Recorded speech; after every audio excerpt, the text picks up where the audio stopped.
You're not going to be ready for week one. Yeah, get ready for the Jets, and we don't even know who's going to be in the lineup. The Giants lineup, look, they're 2 games over 500. Ramos is starting to come back around. He had a good day at the plate. Mm-hmm. Hey, look, the White Sox are 30-97. They had 3 hits yesterday. They're the equivalent of the 0-16 Detroit Lions. Oh, they might be worse than them. Didn't Cleveland go a season without winning a game, too? They went 2 seasons with 1 win. Yeah. I believe Hugh Jackson was 1-31. 1-32 or something like that, 1-31. Heading into his 3rd year. He was awful. Right? He was awful. I could be wrong, but I think the Browns went through a season without winning a game. So, is this White Sox team, because we're going to talk to somebody from Chicago a little bit later. By the way, Jin Lee Chan at 8:30. But Matt Spiegel, 670 to score in Chicago. And they're the flagship station of the Chicago White Sox. And I'm not sure how much White Sox baseball they're talking about. Or you can lean into it and just be like, this team is so terrible. And you could do like a tracker. I started doing that a couple weeks ago on this show. 30-97. They're 67 games under 500. They were eliminated on like August 10th. Are we watching the worst professional team of our lifetime? We are. The Charlotte Bobcats, when they first came out, were pretty bad. This is bad. This is bad. Like, you're not an expansion team. You've been around for over 100 years. 100 years. And you're 30-97 in today's day and age in baseball. What about the 17-win Warriors? They're not as bad as this. This is bad. Bobby Like, Sura. I'm looking at this team, and look, Andrew Vaughn struck it out 3 times. Poor guy. Like, Robbie, look, I guess we can give credit to Robbie Ray for going 6 innings and striking out 9. But it's tough for me to pump my chest up and say, boy, Giants have won 3 in a row. You know what the saddest part of last night watching sports was? What's that? Not the Giants game. It was me flipping around channels, and the Padre game popped up on my feed, and I watched Jurickson Profar, who anyone in baseball could have had for pennies, hit a ball down the line for a home run on a Tuesday night at San Diego. And I watched the crowd, and I listened to the crowd, and I said to myself, dear God, I remember when AT&T, a.k.a. Oracle, a.k.a. Pac Bell Park, felt like that on a Tuesday night. And everybody, all these Giant fan snobs online, all right? Yeah, you know exactly who you are. The same ones that cape up for, platooning Austin Slater when he's actually not good anymore against lefties, even though Baltimore did that yesterday, batting him leadoff. The fans have rejected the Giants brand of baseball. And I look over at the Padres, and you can say, Joe, they haven't won anything. No, I'm not going to say that. You're right. They haven't won anything. But what they have done is captivated that market. And I'm watching how fans are on a Tuesday night as school is back. You see all the pictures online of all the friends and people you follow. All the kids are back in school. And a Tuesday night in San Diego, the 72-win Padre team ready to try to go after the Dodgers with 1 month to go. Yep. This team has that area, that region in a fervor for Padre baseball. And I say to myself, look, they might not win a World Series, but what they've done in terms of building a team and drawing excitement, that's how you connect with the consumer. Jurickson Profar once was a 5-tool prospect. He was like, when you think of Jackson Holiday, you think of some of these prospects who come up, Jackson Torino with Milwaukee. That's who Jurickson Profar was coming up through the Texas Rangers system. And he just couldn't stay healthy, didn't have a position, and it just didn't work out for him.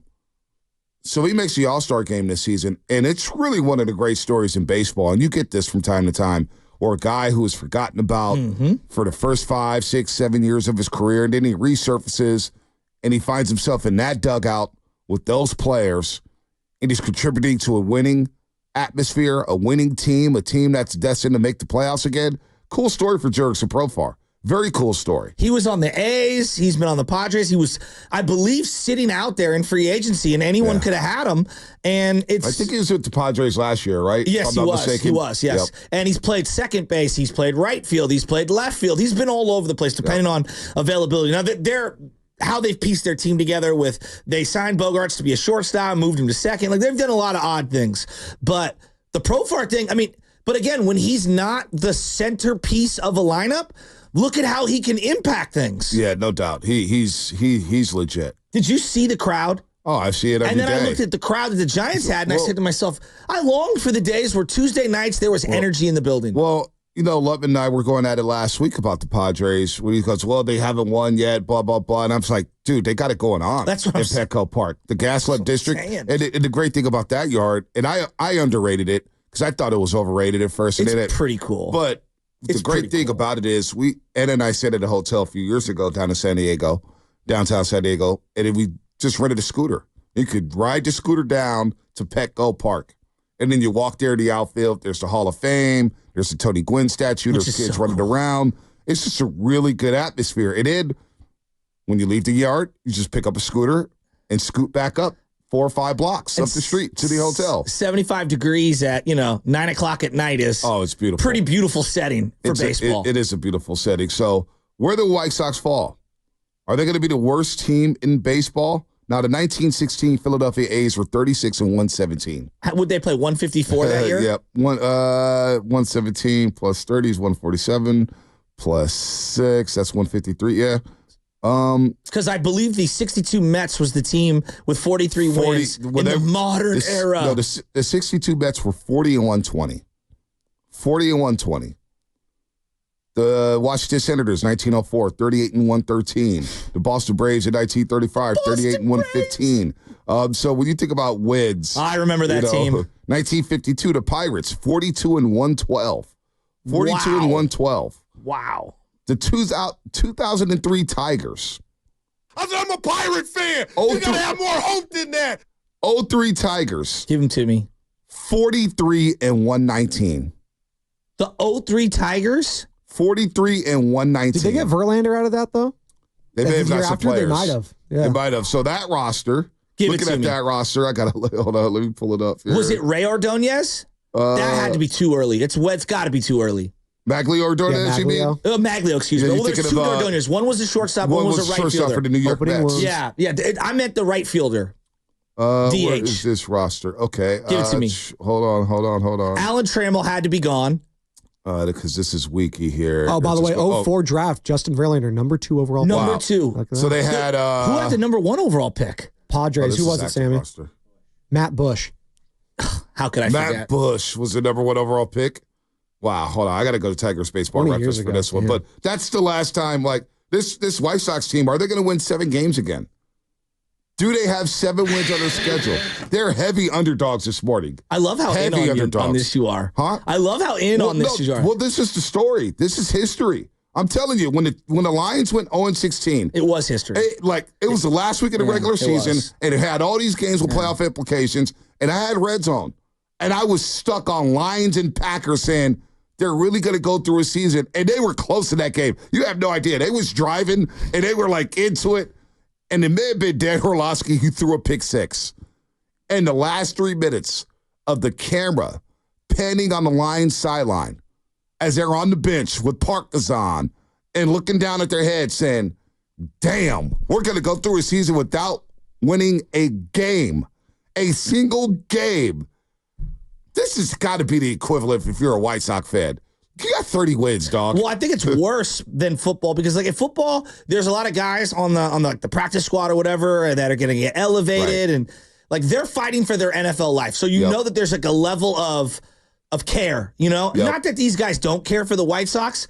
It's a long season. Right. It's a long season, and I can understand being in the outfield. And you got, what do they have, 30 wins you said right now? 30 wins. And you're out in center field, and you're down 4-1, and you're just sitting there going for who, for what? Yeah, old Ricky Waters. I mean, for who, for what?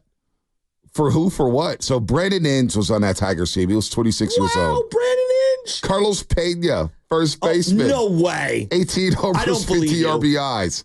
Warren Morris. Ramon Santiago. Shortstop. Remember him? Eric Munson. Craig Monroe. He actually hit 23 home runs. Craig Monroe wasn't bad. 23 homers, 70 RBIs that year. He was a Brewer after that.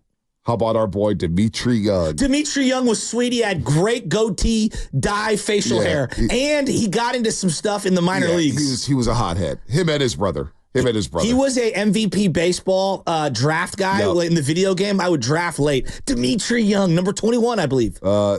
29 homers, 85 RBIs that year for the Detroit Tigers. 29 years old. Pedro Feliz year. Dude, he had a great year. Shane Halter, Kevin Witt, Omar Infante. Omar Infante was solid. Andres Torres is a 25-year-old, played 59 games for that Tigers No way. team. Yes, this is He great. told me he was going to hit a home run. I guess you guys don't know what I'm talking about. AJ Hinch. Really? AJ Hinch. Cody Ross was on that team. No way. He played in 6 games for the Tigers as a 22-year-old. AJ Hinch was 27. Ernie Young, DH, played in 5 games. Now their pitching staff.